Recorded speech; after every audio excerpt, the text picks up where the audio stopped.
Hello there, viewers. It's Adventure Link here. Coming back at you with a quick question. If you're ever in your Chrysler family product, Chrysler, Dodge, Jeep, or Ram, Fiat, but the patient in question here is a 2013 Dodge Journey AWD Crew Edition Pentastar V6. You go to try and start the engine and or start your HVAC system, and you get this little noise right here.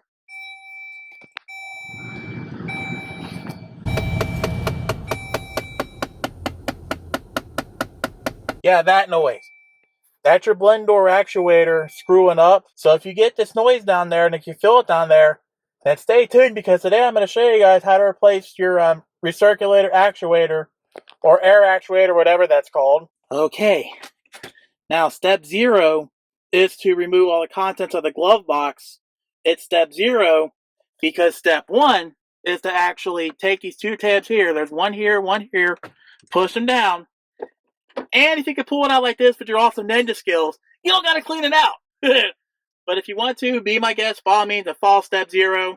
But for step 1 is to pull these tabs in and push your glove box down and out. Next thing is that there's this little push pin here. You'll pull up and pull back. That's actually the tether that holds down the glove box to the vehicle. And go on ahead and take your glove box and toss it to the side for the time being. Okay, now the next thing you want to do is right where my index finger is, there's an electrical connector there. You pull down the tab, push out, boom.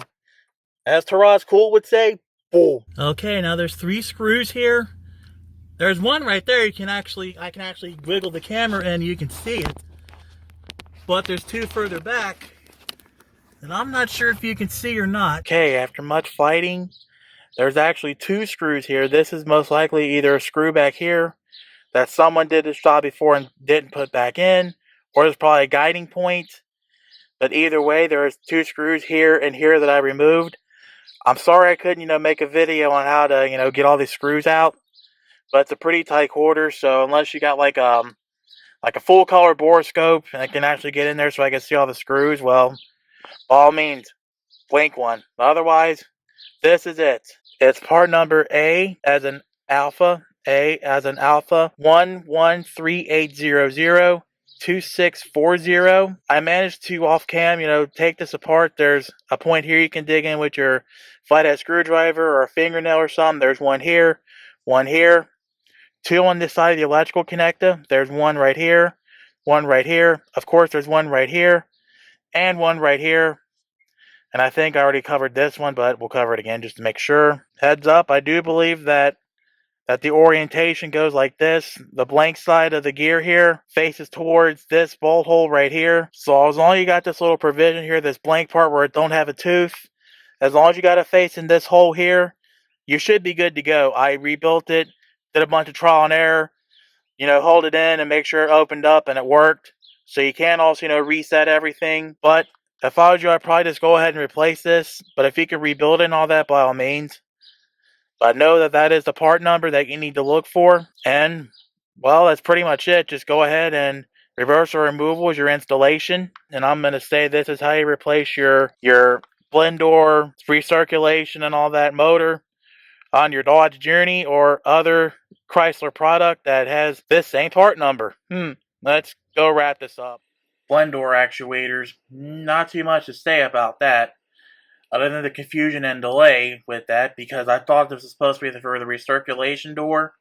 I reviewed the part number, like on a Google search, and it turned out like a blend door actuator for the heater and all that.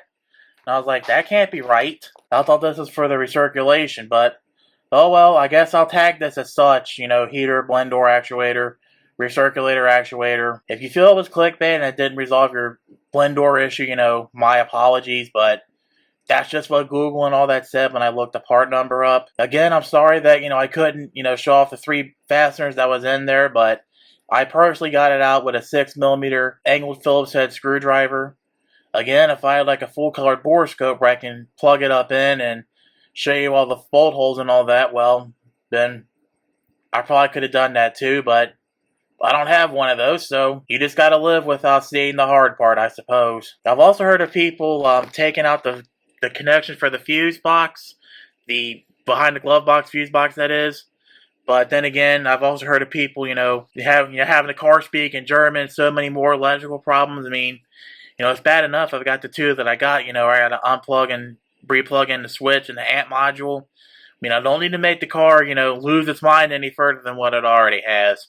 As for what happened, why it made the click, click, click noise, my guess is that most likely a piece of the plastic lubricant, got hardened up and lodged in somewhere and made it, click, click, click, click, click. I didn't see any evidence of gears stripped, plastic, like shavings of plastic, gear teeth busted off for the rack and pinions gear on the motor. I didn't see any of that damaged.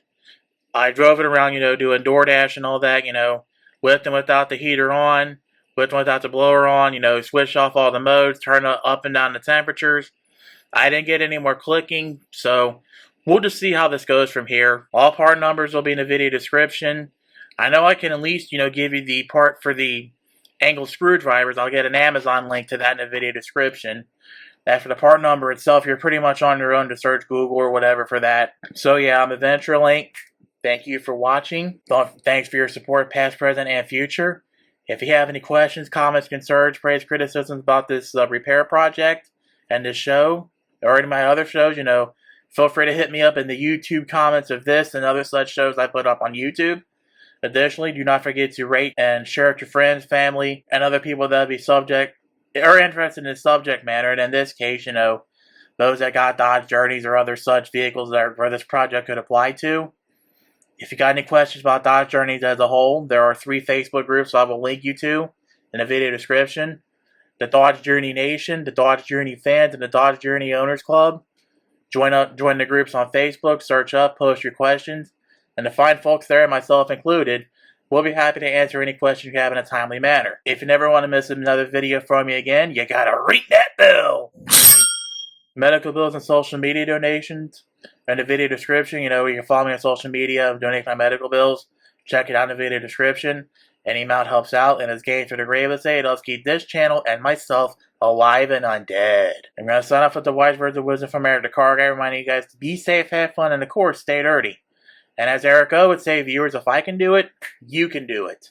Take care. See you all for the next video.